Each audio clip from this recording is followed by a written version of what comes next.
Main অভিযুক্ত গ্রেপ্তার হয়েছে। স্যান্ডেলে সিসিটিভি ফুটেজ খুনিদের নাম পরিচয় বলে দিয়েছি।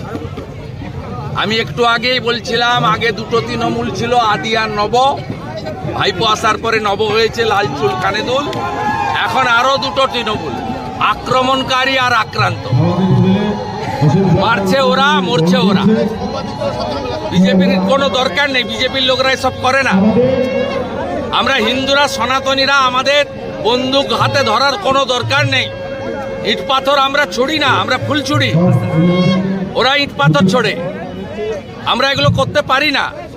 পরিষ্কার হয়ে গেছে, অজয় ঠাকুরকে এনেছেন, গোলমাল আরো বাড়বে। কারণ এই অজয় ঠাকুরের বিরুদ্ধে তৃণমূলের তৎকালীন নেতা ছিলেন, পরে বিজেপিতে এসেছিলেন, আমাদের বড় নেতা ছিলেন মনীশ শুক্লা। প্রকাশ্য সন্ধ্যায় খুন করার অভিযোগ রয়েছে এই অজয় ঠাকুরদের বিরুদ্ধে। অতএব মমতা ব্যানার্জিকে আমি বলেছি, আপনি বাঘের পিঠে চড়েছেন, নামলেও খাবে আর উপরে বসে থাকলেও অসুবিধা আছে। আপনি কিছু করতে পারবেন না। আপনার লোকেরা একে অপরকে খুন করছে, মারছে, এটা চলবে। আপনি অলোক রাজরিয়াকে দোষ দিয়ে অজয় ঠাকুরকে এনে কোনোটাই সমাধান হবে না। আচ্ছা, মালদায় অল্পের জন্য রক্ষা পেলেন সাবিত্রী মিত্র। দলে কোনো শৃঙ্খলা নেই, তৃণমূলের ব্লক। আমি কি তৃণমূলের নেতা নাকি? শৃঙ্খলা বলছি, মালদায় অল্পের জন্য রক্ষা পেলেন মানিকনগরের। ওটা কোনো দলই নয়, ওটা কোনো দলই নয়। 11-র আগে মানুষ সিপিএম কে সরাতে আমরাও খেটেছি। আমার তো বিরাট কন্ট্রিবিউশন আছে। আমরা খেটে খুঁটে সবাই এনে দিয়েছিলাম যে পশ্চিমবাংলায় সিপিএম যাক, ভালো কিছু হবে।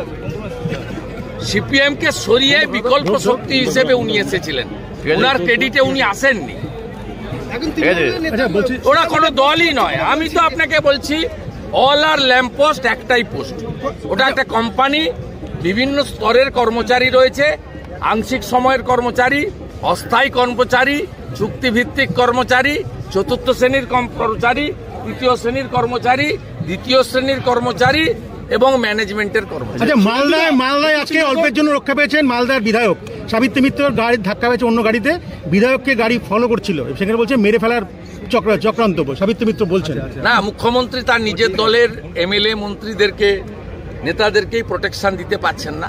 সাবিত্রী মিত্রকে বলবো যে তিনি যেন মুখ্য বিধানসভাতে এই বিষয়টা উল্লেখ করেন, আমরা সাথ দেব না। আচ্ছা, বানতলা লেদার কমপ্লেক্সে কেএমডিএ বিস্ফোরণ কাণ্ডে, ভূপতিনগর বিস্ফোরণ কাণ্ডে এনআইএ পঞ্চানন ঘড়ুই বলে আরো এক ব্যক্তিকে গ্রেফতার। তৃণমূলের নেতা এবং বড় মাল বাড়িতেই তো পালিয়ে গেছিল, ধরে নিয়ে এসছে। বড় মাল অনেকদিন ধরে কেএমডিএতে 3 শ্রমিকের মৃত্যু হয়েছে লেদার কমপ্লেক্সে। কেএমডিএতে হ্যাঁ, 2জন মুসলিম, আরেকজন নন মুসলিম, গরিব মানুষ। এদের কাজই হচ্ছে গরিবদেরকে মারা। পুলিশ পাহারায় কলকাতায় যারা উত্তরপ্রদেশের দিকে আঙ্গুল তুলেন, তারা এবারে লেদার কমপ্লেক্সের দিকে আগে তাকান। কিছুদিন আগে গার্ডেন দিচ্ছেও একই জিনিস করে 11 জন লেবারের উপর ঘর চাপা দিয়েছে। মদন মিত্র বলছেন 10 মন্ত্রী হতে গেলে 10 কোটি টাকা 20 কোটি টাকা দিতে হবে। কে? মদন মিত্র।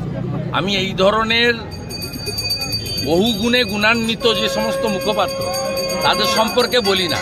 তবে উনি যে কথাটা কালকে বলেছেন একদম সত্যি কথা। গ্রাম পঞ্চায়েতের প্রধান হতে গেলেও টাকা দিতে হয়, টাকাটা নেয় ভাইপোর পিএ সুমিত। একদম সত্যি কথা বলেছে। ভাইপোর অফিসে বিক্রি হয়, অঞ্চল সভাপতি, ওয়ার্ড কাউন্সিলর, প্রধান প্রত্যেকে টাকা দেন, টাকা দিয়ে কিনে নিয়ে আসেন চুক্তির ভিত্তিতে, এবং টাকাটা নেয় ভাইপোর পিএ সুমিত। কলকাতার দাদা, শেষ প্রশ্ন দাদা, মমতা ব্যানার্জি জানেন না, এসব প্রশ্ন দেন না উনি। পুলিশ পাহারায় কলকাতা কলেজে সরস্বতী পুজো হচ্ছে, এটাও বাংলাদেশ বানিয়ে দিয়েছে, এটাও বাংলাদেশ বানিয়ে দিয়েছে। যশোরে, ওপারের যশোরে, সেখানেও পুলিশ দিয়ে, আর্মি দিয়ে পুজো হচ্ছে, আর এপারেও কলকাতাতে আর্মি পুলিশ দিয়ে পুজো হচ্ছে, তাও হাইকোর্টের হস্তক্ষেপে। এখানে আলামিন মন্ডল আর ওখানে সাবির আলী। মডেল এক, মডেল সব একই মডেল, জিহাদি মডেল। আমরা তুলে ফেলবো। 39% হিন্দু ভোট দিয়েছে। আমি আর পশ্চিমবাংলার আর 5-6% হিন্দুকে বলবো যে দয়া করুন, বাড়ি থেকে বেরিয়ে এসে ভোটটা করুন। কিচ্ছু করতে পারবে না। হিন্দু সরকার হবে, জিহাদি মুক্ত বাংলা করব, উল্টো দিকে ঝোলাবো, সোজা করার কাজ করব।